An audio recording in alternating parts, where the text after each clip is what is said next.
So welcome everyone. We're back looking at the death of Ivan Ilych. And I spent last class setting the stage, as it were, and talking about the significance of the themes of the story and the meaning of life connected to death, and suggested to you that in both cases, in life and in death, we have perennial literary themes, but themes that have been complicated by modernity's emphasis on a wholly secular conception of life and death. When I say secularism, I mean it in the literal sense of the word, of seculum, of this age. Something that is secular is not therefore non-religious. It's just something that only belongs to this age. A seculum is of an age. It's of an era, of a time. And there's no significance beyond this particular time and place. Now, a Christian way of looking at life will include the secular and a realm that goes beyond things of this age, things that are eternal. And so, historically speaking, when we talk about secular things, it doesn't mean that they can't have a sanctity about them or have eternal significance. It's more stating that there's some things that are of this world that will only remain of relevance in this world and will no longer have of enduring significance. And many things in life are only going to be important in this life, but will be of no lasting significance. Whereas a Christian way of looking at life will suggest that the kingdom of God, which is broken in when Christ comes, this first coming, transforms even the secular world. And the secular world, the world of time and space that we live in right now, needs to be lived in the light of the kingdom that has already broken in with the advent of Christ, with the first coming, and will one day be presented without contradiction in the second coming. But we're to live those kingdom values out right here and right now. So it's an alternative way of looking at the world and living in this world. And that's what the Sermon on the Mount is about. You've heard it said, but I say to you, right? So the Beatitudes, those Beatitudes are not referring to a future form of life. They're to the way life is supposed to be, but isn't in this world, but we're to make it come about. And that's, we pray the Lord's Prayer, thy will be done on earth as it is in heaven. It's already done in heaven that way without contradiction. It's supposed to be done on the earth that way as well. So there's a kingdom mandate that we are to bring about an eternal kingdom which will not pass away, which cannot be contradicted, cannot be stopped. We're to bring that about in the here and now. And there will be opposition to that. But that's what Jesus does when he enters the world and is crucified and raised, as he begins a new kingdom with a new people, a regenerate people, a people of light that will be in the midst of a dark age. That's how the New Testament presents these things. In the context of secularism and materialism and the Enlightenment's way of looking at things, which has no spiritual vision at all and denies that eschatological reality. It denies that it even exists. It suggests that it's impossible for us to know. It reduces everything to the here and now.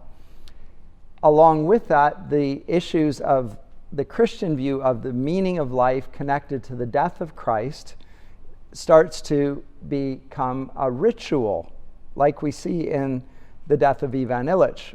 In the first chapter, although they are crossing themselves and they're speaking of things and going through Christian, as I say, rites of passage when somebody dies. You do certain things, you bow, you wear certain colors of mourning and so forth, but there's no real significance to this, and they want to avoid the sense that death has any application to them. All of these are signs that they've lost sight of the kingdom of God and the meaning of life, which is connected to the cross. And Tolstoy, although I don't think he's an Orthodox Christian writer, knows that unless death is a part of the way we live our lives will have no meaning or purpose or significance. And last time I suggested to you that our world is very much like the one that Tolstoy describes, because people are terrified of death. They can't face death. They try and deny that it happens. We've even gone beyond Tolstoy's age, because we just stick people who are sick in hospitals and sequester them from us. We don't even see people die around us. Most people have not seen a dead body. They certainly haven't seen somebody die in front of them. When they do, they can't stop looking. Have you ever seen, like on the 401, when there's a traffic accident, what happens? That everyone stops. You think, why are they stopping? Is there something on the road? No, they've got to stop and they've got to have a look. What are they looking for? And why are they looking? It's as if death were something that was unexpected, couldn't happen. And so when they see it, they can't help but look at it. And then what do they do with that? As soon as they have looked, and they look away and they carry on. They probably give it no further thought. Don't apply it to themselves, and just move on. But they can't stop looking at it. It's there. And as I said to you, COVID was a demonstration of how the world can be brought to a halt just because of the fear of death. Even though, as I say, stats demonstrate from very early on that COVID was only a threat to those who were already basically on death's door. People in their 70s and 80s with comorbid conditions, those were the people dying from COVID. Right away, very clear, but they shut down everything, tried to control it, control the narrative around it. That, to me, it speaks of a culture that is very much secular, that is desperate to keep out the idea of death and how it connects to us. They want the idea that, to promote the idea that we are in control of our lives, totally, from start to finish, total control. And to create that control, they have to take control of everything. But that's part of the socialistic mindset, and it's the forerunner to a communist mindset as well. And it has to, in a sense, to bring about its view of its earthly paradise. It has to seize total control. Can't allow death to be out of control. Yes. Yeah. Following on that thought that the world is become like more traumatized to instant facing death instead of it was maybe before in the early years, right? Would you say that then literature has the other weight on the balance? Let's say my thought is in the early days when there was death really around the corner, literature was romantic, more epic, more speaking about heroes and hope, right? Would you say that now, since we are more afraid of death and we don't face it that often, that literature should weight that at the same time, be more graphic or more trying to not be, because you have the freedom to write about everything, right? Doesn't mean you have to, but you could if you needed to, right? So basically, my question would be, would literature need to step up on saying, okay, we need to do more graphic or more descriptive novels to make sure people still know what that means and the meaning completely behind it? It's one of the questions for Christians is how to engage with this dynamic that people are given a very sanitary view of life in which there's no pain, there's no distress, there's no sorrow. People aren't being triggered. They don't view death on their screens other than in a gratuitous way. So if you look at movies, they're very violent. I mean, graphic violence in a way that you would not have seen 20 years ago. It's partly because CGI, you can do that sort of things. But I mean, you see arrows go through people's heads, and almost the way it's described in the Iliad, right? You see, war scenes where the spear is been, and it's talked about being thrust through one side and back through the other, and arrows go through heads and stuff like that. Described in scenes of battle. Well, you see those presented in films now in a way that you would not have 20 years ago. People were shot, and then they go like this, and then it was terrible, and then you have this red colored stuff, which is supposed to be blood coming from, and they've just smacked a bag under their hand or something, so they're bleeding, but it's really, really bright red and it doesn't look like blood at all, but anyway. And then of course, and he's dying, and it doesn't look very realistic, but it doesn't matter. You were imagining that it was, well, now it's more realistic. It looks terrible, and you see brains splattered and bodies, and it looks traumatic. And we go to that, and the reason that we're drawn to it is because we know it's not real, but it looks real. And so it's reassuring. And ironically, the people that watch horror and violence type things, but particularly horror, are female, young female. And in general, women's nerves are not as good as men's, and so they actually find that the anxiety they have about certain things is to some degree sort of satiated by observing it, distance from themselves, knowing that it's not a real thing, and then stepping back from it. So it's almost therapeutic. And there's a little bit of a ritualism to it. And you'll notice the world is getting more and more violent, video games, etc. The question is, do those who are watching it, are they actually helped by this display, or are they becoming desensitized in the process? And are they being habituated towards violence in some way as dealing with their anxieties?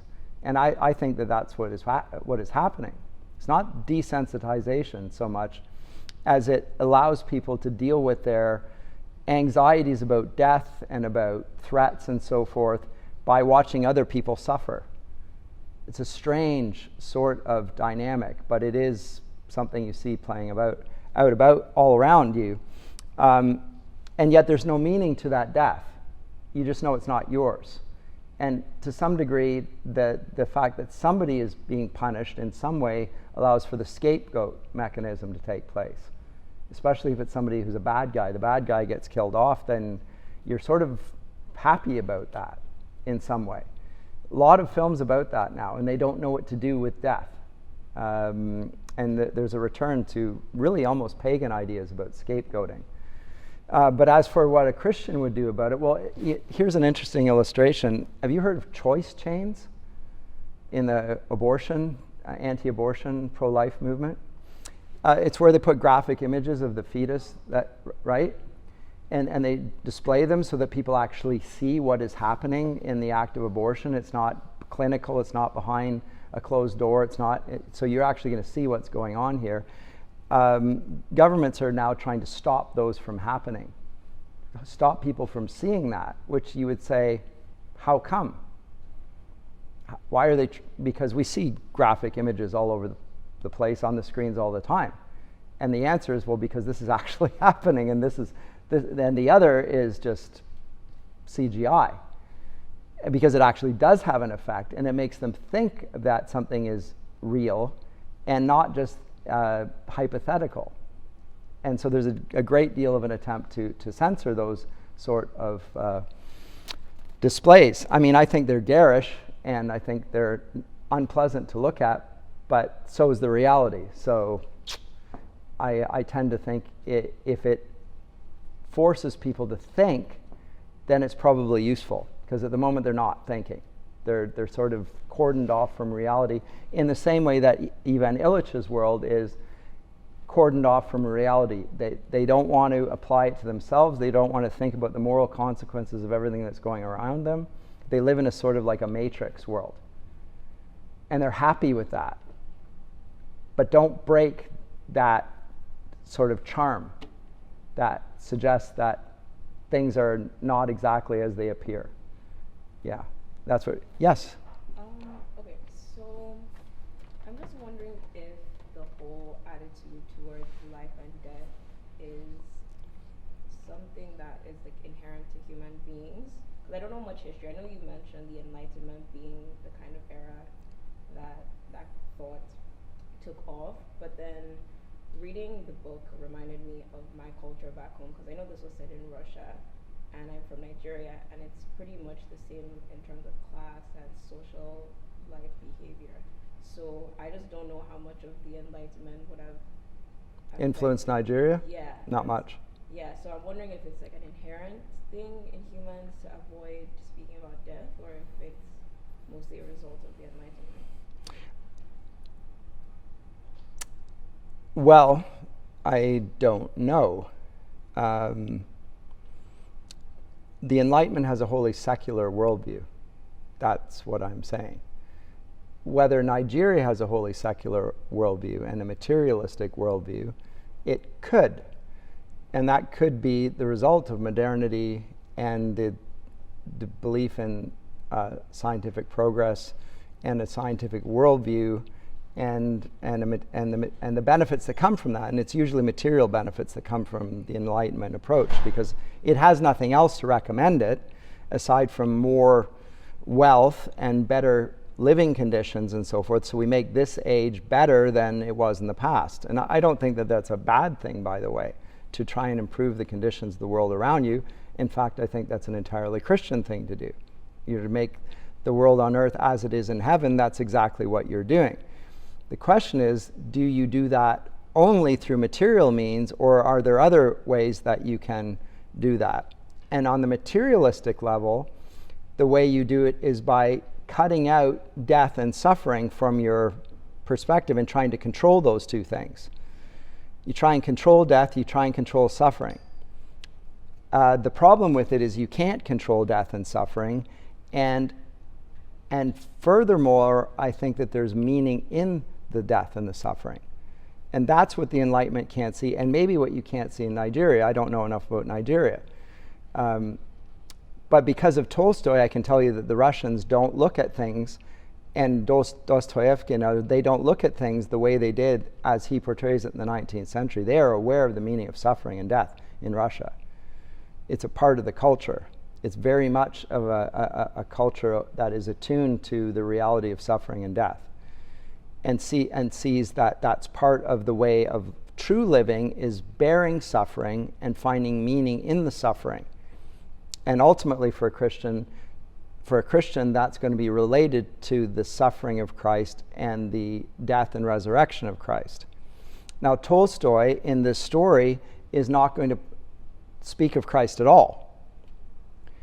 He's not going to talk about the meaning of life in the light of the cross. So he doesn't give us a theology of the cross here.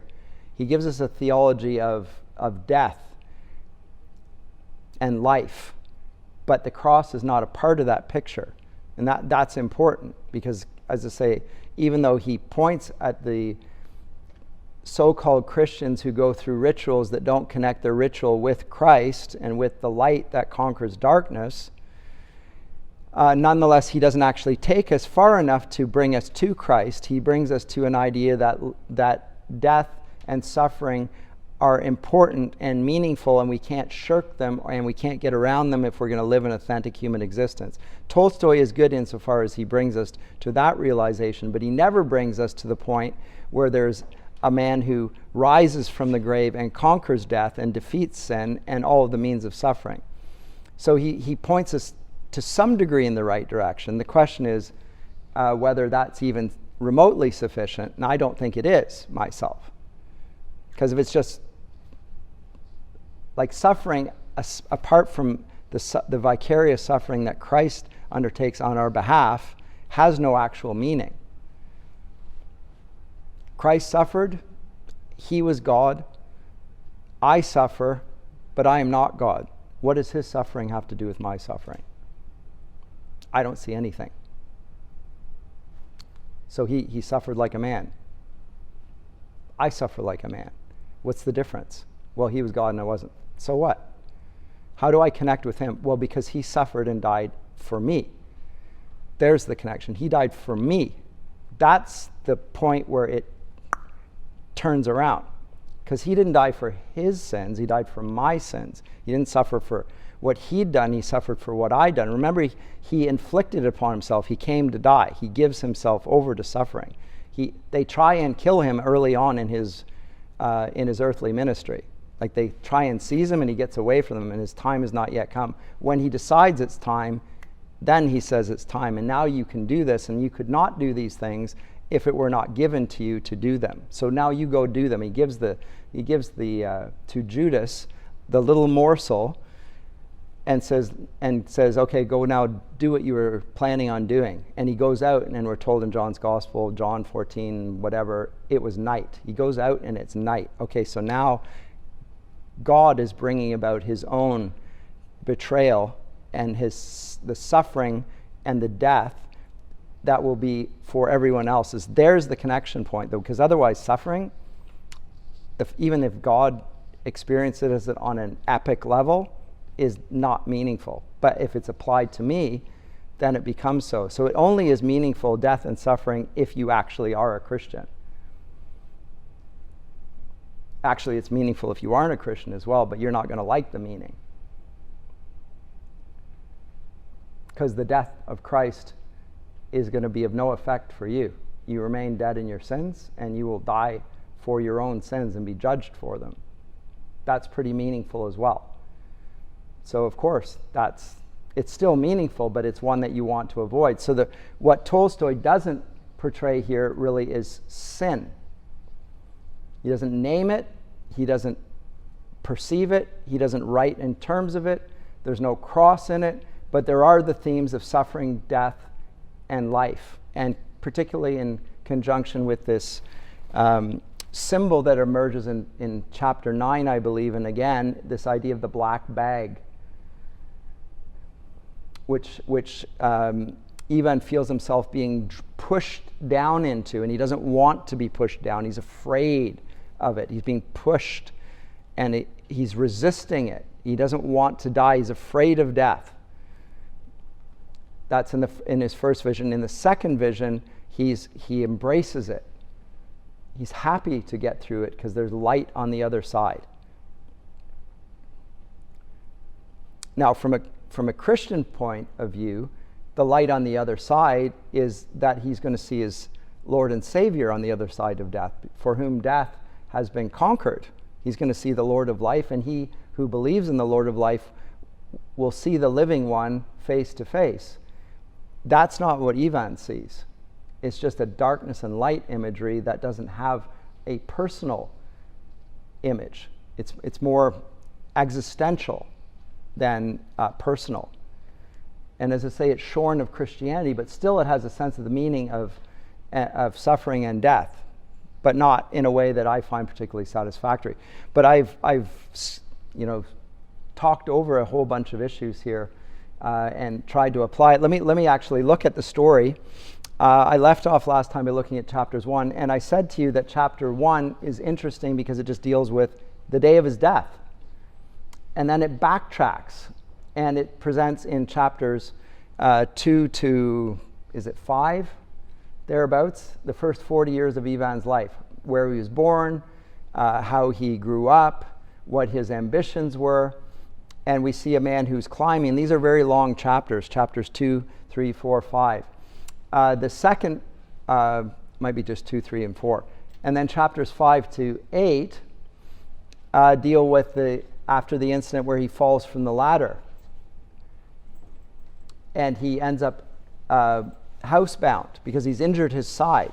And I find it symbolic and interesting that he's climbing a ladder, because really the first 40 years of his life are about climbing a ladder, metaphorically speaking. He's advancing in his career. He's an intelligent man. He's an ambitious man. He wants tokens of his secular achievements in this world. So he's going to have the trophy wife. He's going to have the place in Moscow. He's going to have a position that pays him a lot of money, and he's going to keep on rising, and he's going to do anything other than think about failure and death. And he is successful in this, in part because he never looks away from his ambition. He's willing to climb over other people. He's willing to ignore all the problems that ensue along the way. And that seems to me, again, as somebody who went to top universities my whole life and was among the elite crowd and so forth, that's how it works. That is how it works. It's a success mill, and you are on it alongside your fellow travelers. And if you succeed, then you get whatever degree you want at the end, and then you get placed in a position where you can further advance. Make a lot of money, know the right people, wear the right clothes, hang out in the right places, be seen in public in the right, all that sort of stuff. It still exists. For my part, I found it very hollow very early on. very hollow. Was not a Christian, but I found it very shallow, superficial, and I didn't like it. But still, that's where I'd been placed, and I did well for myself, but I found it empty and meaningless, sort of like Ecclesiastes. Vanity. You can see the vanity. That's the secular world. It's a vanity. It's a vanity fair all around you. People are vain. The whole meaning of their life is vain. They're going through the motions, but they don't really stop and look at anything. I found that deeply distressing. Troubling. Why isn't anybody thinking? Because they're too busy climbing, is the answer. Until people get sick. Because along the way, even in the circles of success, people fall down. They get stricken, injury in the family, death in the family, personal sickness, personal injury, something that afflicts them, mental health, I mean, who knows what. Can all be something along the way. You start noticing those things if you have any compassion in your soul, and it starts to trouble you. And that's the story here of Ivan, except Ivan has no soul. He's not troubled. He's climbing until he falls. And when he falls, that's when the story really begins. So that the second of the three parts is dealing with Ivan housebound. Let me see if I can find that here. It's 4. No. Where does he fall?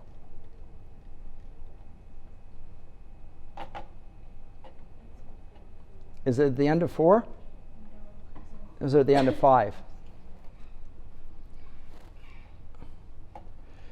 I think it's at the end of 5.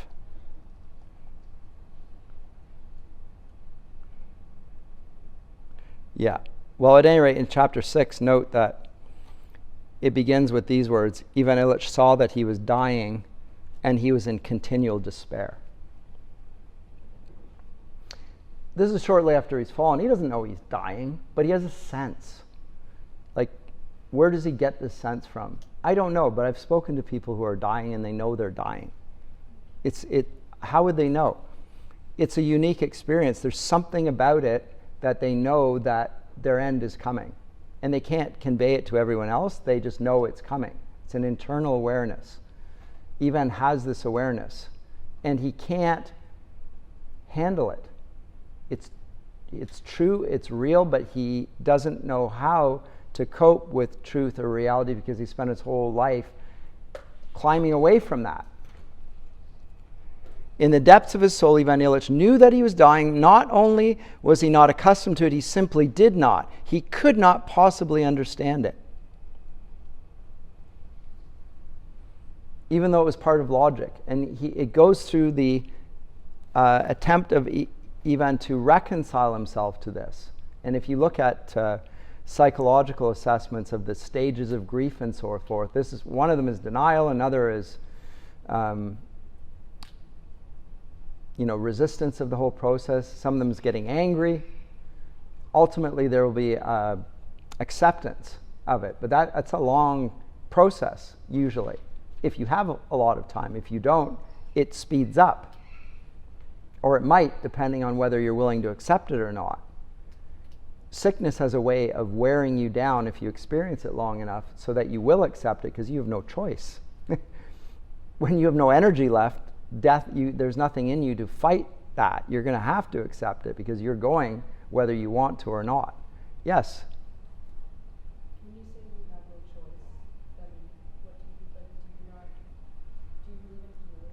Your physical strength is waning, and you know that your vitality that you experience in your body is not going to endure much longer. The pain increases or your physical strength decreases. One or both of those things. You can't endure the pain much longer, or you know that you're losing strength, you're tired all the time. That sort of awareness. I can't explain it to you because I'm not dying. But I've seen other people who are dying talk about it. They know that their death is coming. What's interesting is it becomes aware to them before it becomes aware to their relatives often. Their relatives will deny it. Well, maybe she's going to get better. My grandmother is 100 years old right now. She's dying. My family discusses sometimes that she might get better because they don't want her to die. I don't want her to die. We will miss her when she's gone, but she's dying. It's a hard thing to come to terms with. It's very difficult. When she has a good day, you think, well, maybe it's, but I mean rationally, you think, yeah, but she's 100, so a long life now is going to be pretty short one way or the other because she's gone well past the usual life expectancy. How many people live to 100? More these days than once did, but still, it's coming soon, and she's in the hospital. But it's difficult to come to terms with. Well, what do you do with this in this situation? Our government offers assisted, what do they call it now? I always forget their euphemism. Maid. Yeah, maid, isn't that great? Call the maid. What is that? Medical assisted in dying? Medical assistance in dying. They used to call it euthanasia. Euthanasia has sort of sketchy associations. The Nazis did a lot of euthanasia as well. And we don't really want to be associated with the Nazis. Well, yeah. Well, Canada's euthanasia has blown, like just gone through the roof since it became illegal, and they started extending it. Those who would be helped by the maid. Who doesn't want a maid? Yeah. To those with mental health issues, although they put that on the back burner because apparently we're not ready for that yet. Yet. The operative word is yet. It's not that we're going to exclude that because we think it's wrong to kill people with mental health issues, but we're not ready as a society for that yet. So just watch and see. Be watchful and be vigilant, I would say, because the time is not now, but it's coming soon, perhaps. They have no objection to taking the life of people with mental health issues. We just need to figure out how to manage it. All of this is trying to control death. And at that point, for the relatives as well, who are dealing with something beyond their control, they see their loved one dying in front of them, there's a desire to alleviate the distress of watching something happen that they don't want to happen and have no control over, because it reminds them of the fact that their own life is lived in that same way, in a less fragile form. And they don't like the sense that they're mortal. They like secular to exclude mortality. And this is an object lesson that mortality cannot be excluded from the secular. The person's dying in front of you, and the longer they live, the more painful it is for everybody who sees it. And so you want to help the person who's dying by eliminating their pain, by which we mean our pain. Because that's part of the calculus here. People can't endure the suffering of others. Put them out of their misery, even if they're not miserable. Anyway, this is what Ivan is dealing with here right now, is the fact that he's dying and that he does not even know how to think about that, because he spent his whole life avoiding it. And so the example of a syllogism he had studied in Kiesewetters logic, Kies is a man, men are mortal, therefore Kies is mortal, had seemed to him all his life to be correct only in relation to Kies, but by no means to himself. For the man, Kies, man in general, it was perfectly correct. But he was not Kies and not man in general. He had always been quite separate from all other beings. He was Vanya, with Mama, with Papa, with Mitya and Volodya, with toys, the coachman and a nanny, then with Katenka, with all the joys, griefs, and delights of childhood, boyhood, youth. Was it for Kies, the smell of the striped leather ball that Vanya had loved so much? Was it Kies who had kissed his mother's hand like that? And was it for Kies that the silk folds of his mother's dress had rustled like that? Was it he who had mutinied against bad food in law school? Was it Kies who had been in love like that? Was it Keyes who could conduct a court session like that? And Keyes is indeed mortal, and it's right that he die. But for me, Vanya, Ivan Ilyich, with all my feelings and thoughts, for me, it's another matter. And it cannot be said that I should die. It would be too terrible. He's an exception to the rule. He's excluded from the general law of human nature. Death does not apply to him. This is the postulate of almost every young person, certainly every young man. The idea that they could die, will die. This is why young men do crazy, stupid things. Just can't imagine that going over the cliff, doing a cliff dive, whatever, could end in a big bad accident. I used to do stupid things. I still do stupid things, but not quite on that epic level of stupidity. Some people really like and enjoy that idea of doing something extremely dangerous. It gives them a rush. But the rush is there because they don't actually think that while they feel like a death could happen, they don't actually believe that it's going to happen to them. Right? It's sort of they're going through it, they're experiencing it, and yet they think that it can't actually end up with them splattered on the ground. And the rest of us enjoy watching them do it, for that matter, right? So there's something about us that is captivated by that experience with death, lived out personally or through somebody else, vicariously. That's why we like prize fights and so forth as well, right? MMA, all that stuff. But so it fell for him. Now, so I think Tolstoy here is very, very acute to the way people actually think about the condition of mortality. They know they're mortal. They know that they're men, as in human beings. And therefore, because they're both mortal and human beings, they're going to die just like this fellow Keyes, but it doesn't actually apply to them. I'm the exception to the rule. This is existentialism, by the way. This is the beginning of existentialism. The idea that existence is different than being. It's a separation from the secular world from any general principle, and particular with metaphysical consequences. It's very much the product of a secular age. And if you want to read more about this, you can also read Charles Taylor's work on the secular age. We live in a secular age, thoroughly lived out for the today, for the here and now, with no consideration of the past or the future. Trapped in the immediate present.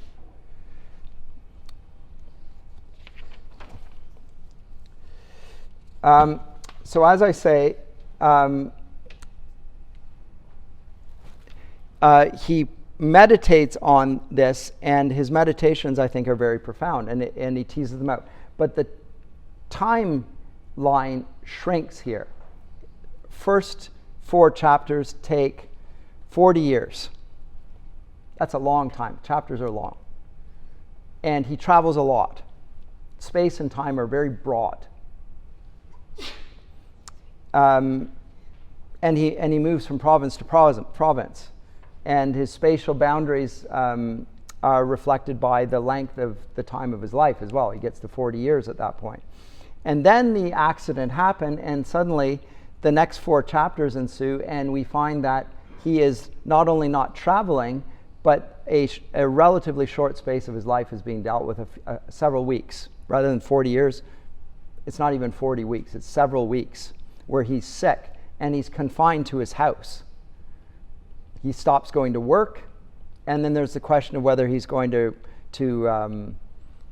get better or whether he's going to get worse. But he's aware very early on that there's something wrong about this injury. There's something deep, and the wound is actually fatal. He's just not dying instantly from it. But there's something about the accident, maybe internal bleeding or something.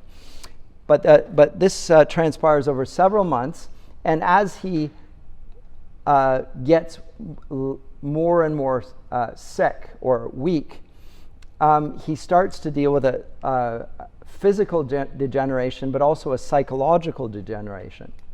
And part of it is the internal dialogue that takes place, because he has nobody to talk to now, except Gerasim. But otherwise, his interactions with his family are very brief. They don't want to talk to him, and he doesn't really want to talk to them. There's a lot of anger and resentment both ways. Remember, they're just like him. They want to deny that death applies to them. It applies now to Ivan. They are aware of that, and their immediate impulse is to shut out that reality, namely to shun their own husband, father, and colleague in the workplace. Remember, his friends in the law firm don't even come to visit him. Nobody acts as if he's still alive. They can't deal with his infirmity because it would remind them of their own. And they don't want that. And so the result of this secular view is that people are lacking in compassion, heartless. They expect somebody else to deal with the suffering, the professionals, the people that are tasked with that, the caregivers. And that's what will happen here as well, because of course it will be Gerasim. By the way, the name Gerasim is a very interesting choice of a name. It sounds like a character that is described in the Gospels, the Gerasene demoniac. You remember that character? I'm not sure if that's intentional or not, but I suspect that it is. What can you tell me about the Gerasene demoniac? Remember that fellow? He was naked and crazy. What did he do? Anyone? Sure. Like he cut himself, and like he was injuring himself. He was injuring himself. He was mad. He was very strong. He would leap on multiple people, and he was a threat to everyone around him.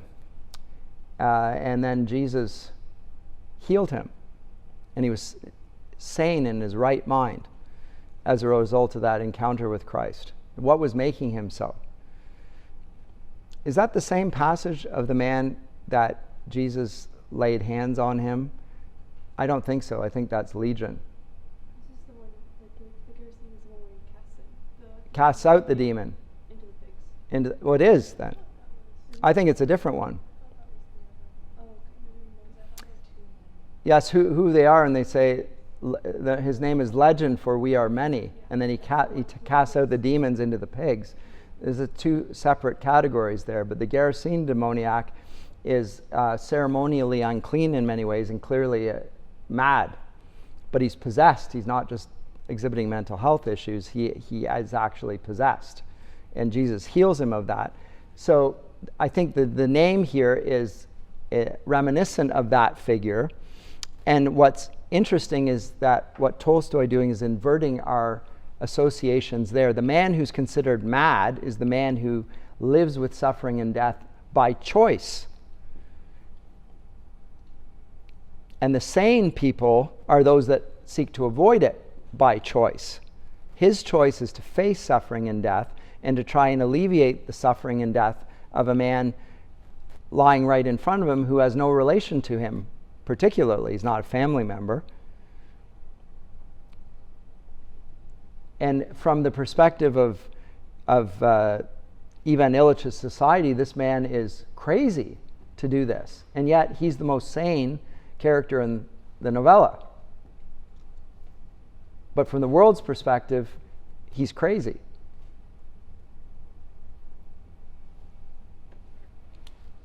So the second 4 chapters take several months.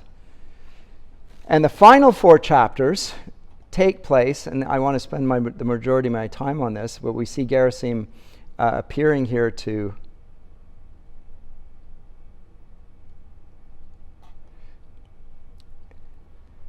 how it came about in the 3rd month of Ivan Ilyich is this chapter 7.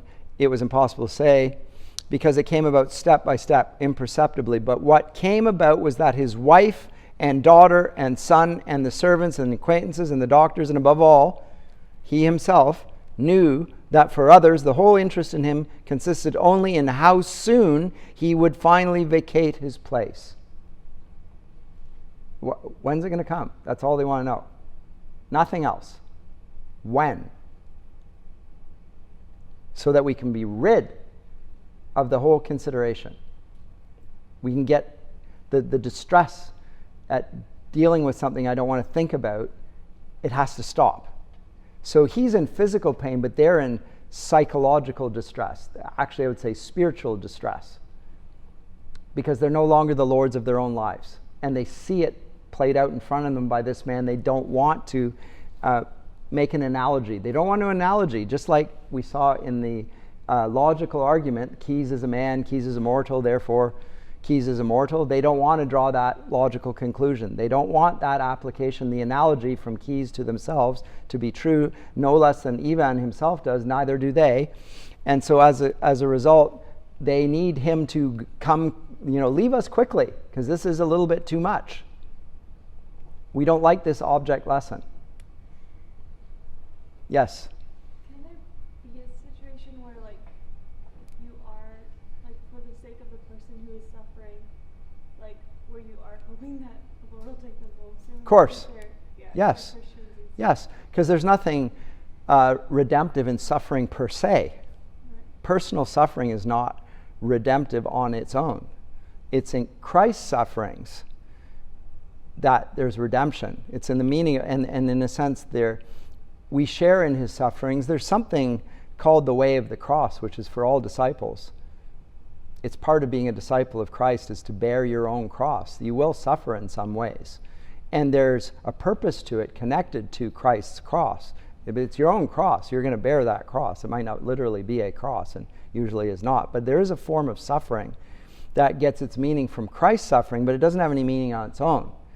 And when a person is at the end of their life or is close to dying, yes, I don't think it's wrong to wish their suffering to have an end and not to be interminable, because it doesn't mean anything per se, only insofar as it's sort of a sign of that suffering, which is redemptive. And it's useful to all the people around you, actually. Death and suffering are very useful because they're pictures of the meaning and purpose of our lives. We see somebody suffering and dying in front of us. Let us reflect then on the fact that we are mortals and what death means. Why are we dying? We feel like it's wrong. Why do we feel it's wrong? Is it not a normal part of life? Well, it's normal now, but is it not? Why do we have a sense that there's something so wrong that we want to avoid it? Because we know we're not meant to die. We weren't made to die. We're born in the image of God. God is living. He's alive. We're not supposed to die, but it's the consequence of sin. And you can then get brought into that whole narrative of meaning connected to sin and death, which is exemplified in the meaning and significance of the cross. But in and of itself, there's nothing meaningful about suffering per se. Although the way you embrace your suffering could be meaningful if you do connect it there, then. So I guess what you're saying is the difference between this situation and the people surrounding Ivan versus for example, A Christian. my grandpa, yeah. Or my grandmother. Yeah, the difference is because maybe we're allowing the suffering that we see to shape us or to remind us of Christ's suffering versus they're just trying to... It might be a witness to all of the family members who aren't Christians that they are going to die just like grandma, and should we think about the way she lived her life, what she believes in, how she faces her own death? Should we think about those things? If she carries on living and suffering, we're going to be forced to. What do we do with that? So it's a sort of has an apologetic purpose almost. But in 2 Corinthians 1, it talks about suffering and comfort. And the way that comforting is strengthening, by the way, and suffering is also a means of comfort. Because there's comfort, strengthening in the knowledge the thing in which we are weakening is actually drawing us closer to God. People say, well, they're in a better place. That's a consolation. But as I say, Tolstoy doesn't quite take us there. He doesn't take it to Christ, he doesn't take it to the cross, but he does talk about the significance of suffering and death and how you connect to that, how you receive that death. So the final 4 chapters cover less than 4 weeks, but note that in this they all want to be freed from the constraint caused by his presence and he be freed himself from his sufferings. He just simply wants alleviation of the psychological distress of having to face the reality of an imminent death. That's all he wants. That's all they want. Well, God's not done with them yet. Tolstoy's not done with them yet. He knows this full well, that this reality here, but even worse than this, he slept less and less. They gave him opium to alleviate the pain and began injections of morphine, but that did not relieve him. The dull anguish he experienced in a half-sleeping state only relieved him at first as something new, but then became as much or still more of a torment than outright pain. Not the physical pain, but the distress that death was coming towards him, and he was going towards it. Remember the everyman story, the morality play death comes. He doesn't want to go with death. Doesn't matter, death's coming for him, and he is going towards death. Not a rendezvous that he welcomes. But in the midst of this, in this most unpleasant matter, there also appeared a consolation for Ivan Ilych. The butler's helper Gerasim, always came to clear away after him. He was a clean, fresh, young muzhik. He was just a commoner, a peasant. Grown sleek, he's fat on town grub, always cheerful, bright. At first, the sight of this man, always clean, dressed Russian style, performing this repulsive chore, embarrassed Ivan Ilych. He's embarrassed of his body. It's non-functioning. He's breaking down physically. Maybe he needs to have somebody help him, take him to the bathroom. Needs him to wipe his backside or whatever. I don't know. That's what happens in palliative care. This is intensely embarrassing. You're being treated like a baby. I mean, I don't know how many bums I've cleaned in my life with little kids. You don't even think about it. First time you do it, oh my goodness. Train wreck and the smell and all that sort of stuff. After a while, it's like, okay, whatever. Just done. As an adult to suffer this is terribly undignified. Your privacy has been violated, your integrity as a human being, your pride is broken, all of that. And this is part of the humiliation of the man. But the humiliation is what allows him to get off his high horse. He's no longer on the top of the ladder. He's going to see himself like this commoner, because the commoner sees him as a brother. He identifies with him in his suffering. And again, this is what a Christian vocation of healing, of nursing. There's a reason why Christians go into the healthcare profession. It's very, very much of a Christian vocation, just like education is. But Gerasim is his only friend at this point, and although he's embarrassed by them, he eventually has an identity with him that is closer than his wife. His wife can't stand him. He didn't like her either, to be truthful. He was abusive towards her in terms of neglect, and he's just after her for money, more or less. And we've seen how she was at the end of his life. She wanted to see how she could benefit from his death. So tit for tat, right? But Gerasim is teaching him a different way to live. And very interesting here, he's helping him by lifting his legs and pushing them towards him. It's a bit like, if you've seen it, and you have seen it in films at any rate, if not in person, a woman gets her legs in the stirrups for giving birth, to prepare the passage of the baby, and so the legs are lifted up and so forth. That's what's going here, and it's almost like he's giving birth to a what? So it's as if that Ivan is a woman and Gerasim is the doula or whatever, right? Again, Paul speaks of himself in these terms. Right? He's bringing about a birth. What's the birth he's bringing about? Well, it's a new birth. I'm assisting God in his work of activity of bringing a new creation into being. So I got to be present for the suffering, and in the suffering. The Christian ministry is involvement in the suffering of others. If you're not interested in the suffering of others, do not go into the pastorate. Do not do it. You will be terrible. Doesn't matter what a good speaker you are, do not go near it. You'll be a bad human being. You'll be abusive. Can't help it. You got to have compassion for people. You must. It's a requirement. You also have to be truthful and a good speaker and so forth, but you can't lack that identification with the suffering of others. But Gerasim does represent that.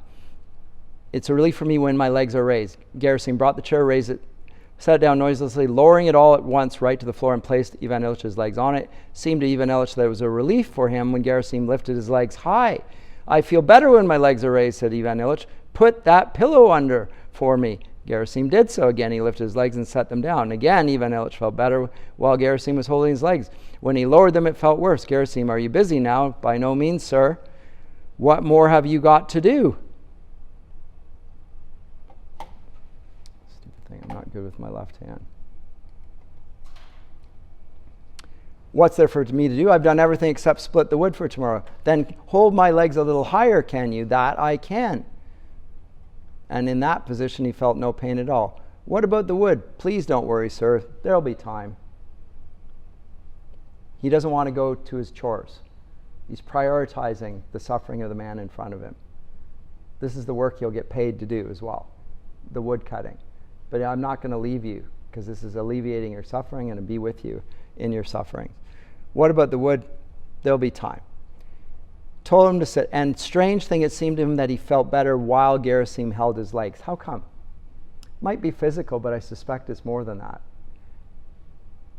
He is outside for the first time. He's not caught in this sense that he's on his own. I talked about this and I couldn't think of the name for it. The great scenario envisaged from the 18th century onward of solipsism. That's the word I was seeking and couldn't find the other day. That I'm on my own in the world. It's just me. The people outside of me are not really connected to me because I embrace autonomy.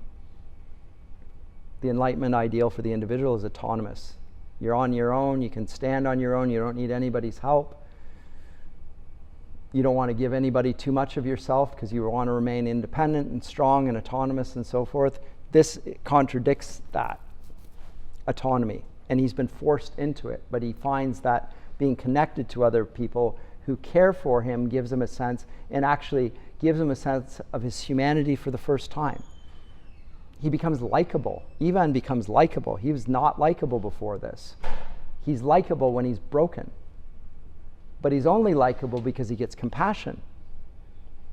So there's a part of the rebirth of Ivan Ilyich because of the doula assistance of Gerasim, the crazy servant, butler, who just cares enough about the man to be with him in his suffering and shows solidarity. He doesn't feel his suffering, but he knows that he is, and I'm with you here. I'm here. After that, Ivan Ilyich occasionally summoned Gerasim and made him hold his legs on his shoulders, and he liked talking with him. Gerasim did it easily, willingly, simply, and with a kindness that moved Ivan Ilyich. Health, strength, vigor of life in all other people offended Ivan Ilyich. Only Gerasim's strength and vigor of life did not distress but soothed him. So now we get two ways of life, and how do they relate to Ivan Ilyich? The healthy that want to ignore him offend him. They're cut off from him. They hate him and he hates them. They can't tolerate each other. He starts to hate his wife. He hates his kids. He hates his family. Likewise, they want nothing to do with him. So an intensity here. And the main torment was the lie, that lie for some reason acknowledged by everyone, that he was merely ill and not dying, and that he needed only to keep calm and be treated, and then something very good would come of it. Wishful thinking. He hates this. hypocrisy. He can't stand it. He was such a person before. He lived his life as a hypocrite, pretending like an actor that death didn't apply to him. Now that he knows he's dying, he will not allow them to say, "You're going to get better." "Oh, you're looking well." The hopeful optimism, can't stand it. He was tormented by that lie. Tormented that no one wanted to acknowledge that what they all knew and he knew, but wanted to lie to him about his terrible situation and wanted him and even forced him to participate in that lie. The lie, this lie, perpetrated upon him on the eve of his death. The lie that must needs reduce the dreadful, solemn act of his death to the level of all their visits, curtains, sturgeon dinners, caviar, was terribly tormenting for Ivan Ilych. And strangely, many times as they were performing the tricks over him, he was a hair's breadth from shouting at them, "Stop lying! You know and I know that I'm dying, so at least stop lying." But he never had the courage to do it. So there's a process going on within Ivan,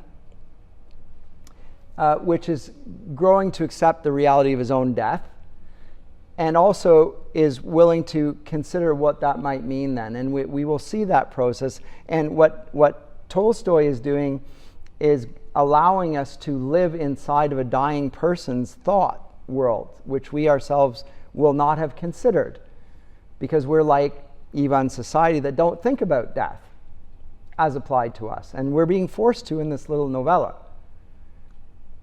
This is a grown-up book about a grown-up reality that comes to children as well as grown-ups. But grown-ups actually face it. By the way, children will face it as well, in a way that adults will not, in my experience.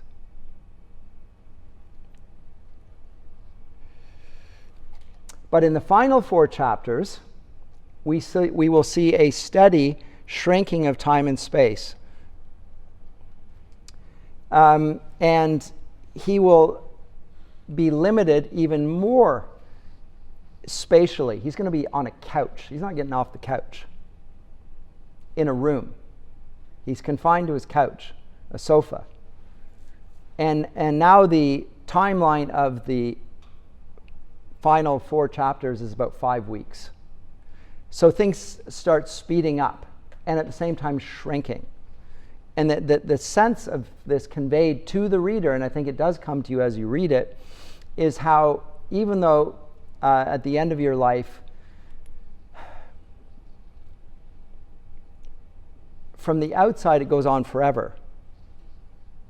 Like, when will that person finally die? She's been holding on, he's been holding on forever. Will it not stop? For the person concerned, it's a different sort of experience. You've never thought about it because you haven't faced it, and it would be unusual for you to think about it unless you've worked with people who are sick and dying. Then you would, just by acquaintance with them, be forced to think about it, and would make you reflect on your own death and mortality then. But this shrinking of time and space accentuates a feeling of paralysis and anxiety and helplessness on Ivan's part. And it reinforces the idea of imminent death. And very, very subtly, though. It's not excruciating agony the whole time. At the end it is. But in general it's not. It's just a subtle way, and it's coming soon. He knows that it's very soon. So given the fact that it's very soon, what is going to happen? So just as time and space are sort of like closing in on him, he has a vision, and the vision is of a black bag. Now, where is this? Note that his wife is looking at her watch. This is a daughter, actually. Go away, Gerasim, he whispered. Never mind, I'll stay, sir. No, go away. He took his legs down, lay sideways on his arm, felt sorry for himself. He waited only until Gerasim went to the next room, and then stopped holding himself back and wept like a child.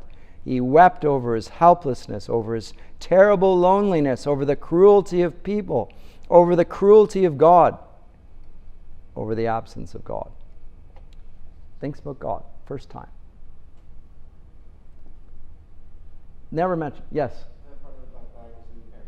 Right before it? Okay. Thank you.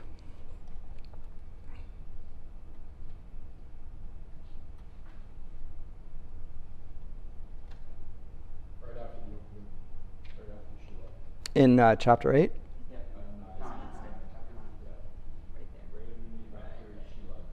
You're right. Thank you. It's easy to jump over it. I thought it was a 9. So he feels like he's being pushed into a black bag, and at that point he thinks about God. No mention of God thus far, other than the crossing and, the ridiculous charade of signs at the outset that really seem to have nothing to do with anything. Meaningless rituals. Until about 3 he lay in tormenting oblivion. Now, if you want to make significance of 3 o'clock in the afternoon, at what point did Jesus die? What time of day? Anyone know? You should know. Sorry? No. 12. 12. Like it's noon. Right? No? Am I wrong? I thought when he dies, it's noon. It's the bright middle, like the middle of the day, the sun, and it's pitch darkness. It's as black as can be. There's an eclipse between 12 o'clock and 3 p.m. It's a 3-hour eclipse. Doesn't happen, by the way. Normally, it's not a normal eclipse. This is something extraordinary, and it's pitch black. He dies at the brightest point. The sun at that point is blotted out from their vision. The whole earth is there in Jerusalem is cast in darkness. And he dies in the pitch darkness. The darkness has overcome the light. Right? No? And then at 3, am I wrong about this? I could go to the narratives and so forth. And it's probably, I'm stretching it, so let me not stretch it and get this wrong. Let's just focus on what's here. It seemed to him that they were pushing him painfully. They. Who's the they? Sort of like when we talk about scientists. They have said, like, who's the they? Like, you know what they say? Who's the they? They were pushing him painfully into some narrow and deep black sack and kept pushing him further and could not push him through. And this thing, which is terrible for him, is being accomplished with suffering. And he is afraid, and yet he wants to fall through. And he struggles, and he helps. And then suddenly he lost hold and fell and came to his senses. Have you ever had one of those feelings where you feel like you're falling and then you wake up? I've done it by falling out of bed. Feel like I'm falling and like whack. Oh yeah. Oops, I was falling. But also not. And I've been in my bed and it's wake up and you start and you just, because it was so real, the vividness of the dream of falling. And he sees Gerasim at the foot of his bed, dozing calmly, patiently, and he's lying with his emaciated legs and stockings placed on his shoulders, the same candle with its shade in the same unceasing pain, and then go away. And he then, in response to that first vision, cries out against God. Why is God not there?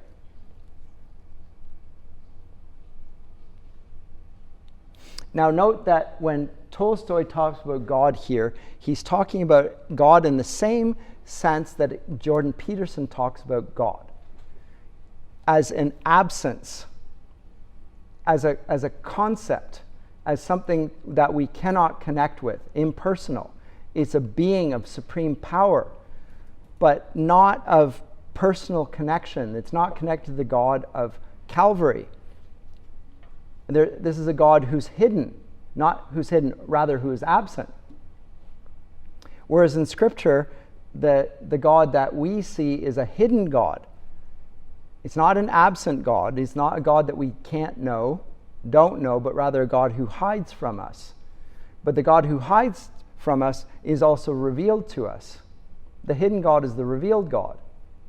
And he reveals himself in the person of his Son. And in his Scriptures, he reveals to us. That's why we call it revelation. And so the God that we don't know with our physical eyes in the secular world, we nonetheless know through the written word that tells us about Christ. Now that's not being referred to here. It's the experience of death and the idea of God apart from revelation. It's just the divine absence. And it's not of any consolation to him whatsoever.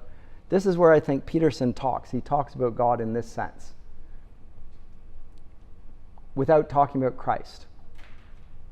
as if we had any access to God without going through the mediation of his Son on the cross. And what does he say in response to this? Why have you done all this? Why have you brought me here? Why do you torment me so terribly? Sounds a bit like Christ. Why have you forsaken me? He feels forsaken.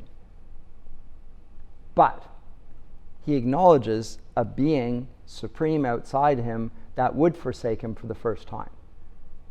Big moment. Before it didn't even enter into the discussion. He did not expect an answer and wept that there was not and could not be an answer. So he's an atheist. And yet he invokes God. The pain rose up again, but he did not stir, did not call out. He kept saying to himself, well, go on, beat me, but what for? What have I done to you? Note that he's speaking of God now in personal terms, but doesn't think that there's going to be any response because there's no one there to respond. But he needs a personal response. He needs a connection. He longs for it. He's being pushed against his own instincts to call out for God, whom he knows doesn't exist. And yet he needs him there. And Gerasim is the person that brings him in connection with that God. But then he quieted down, he stopped weeping, but stopped breathing and became all attention. Isn't this interesting?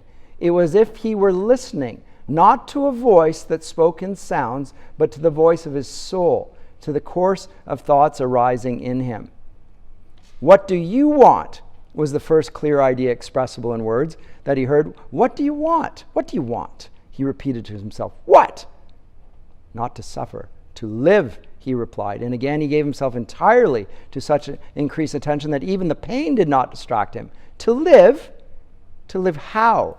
Asked the voice of his soul. Yes, to live as I lived before, nicely, pleasantly.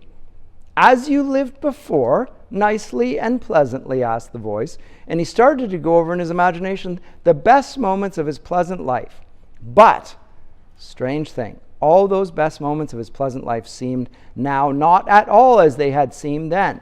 All, except for his first memories of childhood. There, in childhood, there had been something really pleasant, which one could live with if it came back, but the man who had experienced that pleasure was no more. It was as if the memory was about someone else.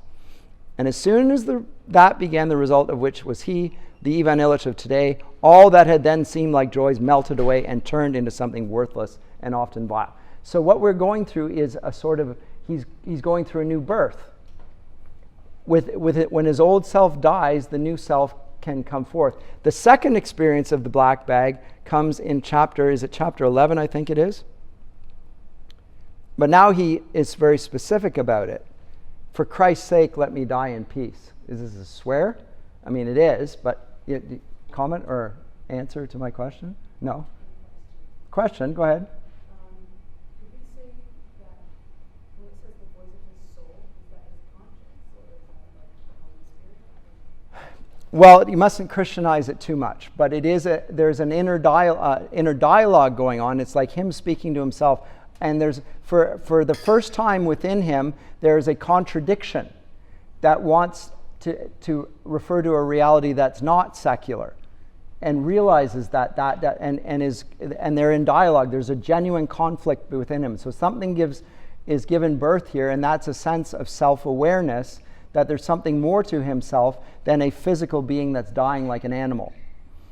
And that being has a spiritual quality that points to God and speaks to God, invokes God, involves him in the discussion for the first time. People involved in palliative care tell me that they have many fascinating conversations with people who are very sick and on their deathbed. Yes? Even though he seems to accept his death at the very end, he doesn't seem to be redeemed in any No. fraction. No. Because he doesn't apologize to his family. No. He still feels, He feels sorry for them, but he doesn't apologize. He sort of says sorry to them. well, he means to, but it comes out. Doesn't come out well. bitterness. Yeah, it's pretty pathetic. Now, as I say, this is a story by an author that is, in a sense, dealing with topics related to Christian ideas and the meaning of suffering and death, but never goes the whole way. And so it's not just as a Christian. In a sense, he leaves me rather dissatisfied that there's not more than this here. And that probably is because he's not capable of describing something that he himself did not know, because he's an unregenerate man. That's my best explanation. Tolstoy does not know the Lord, and therefore, although he's talking about the whole experience, and he's sort of close to it, and he sees the importance of identifying with suffering and living an authentic life and living near the peasants and so forth, is not close enough. So he can't describe it.